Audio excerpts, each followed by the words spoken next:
Iya Muba kéde kó pè mí. Kí ṣẹlẹ̀? Kéde. Ṣé o bá sọ pé gbọ́ pé mò ń pè ẹ́ ni? Mo gbọ́ mi fẹ́ jẹ́ lóhùn ni. Ó ti ẹ̀dá.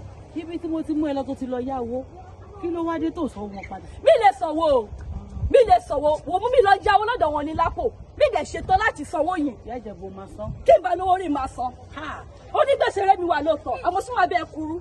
Kí máa bẹ́ẹ̀ dọ́gba. Sí máa bẹ́ẹ̀ kúrú. Ṣé mo kémi ni mo sáìn fún ẹ? Ẹ kàn mí. Ilé ọkọ mi wọ́n ti gbà. Ọkọ ti lé mi síta. Oníwèkùn. Wà fọ́kọ̀ mi rẹ̀. Wèkùn wà fọ́kọ̀ mi rẹ̀. Màá fọ́kọ̀ mi máa fọ́. Ṣé mo kémi ní anga ìjù? Ọkọ tí bá ti ń bínú inú mi máa ń ru ni.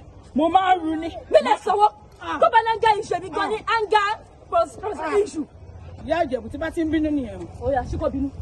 Mi lówó rí máa san. Ó tó bẹ́ẹ̀. Ó fẹ́ pa mí. Ó fọ́ lè ṣe para rẹ̀. Ó gba followers ẹ̀ ní Instagram. Mo máa kún píṣẹ̀. Máa pín nọ́mbà ẹ̀. Gbogbo wọn.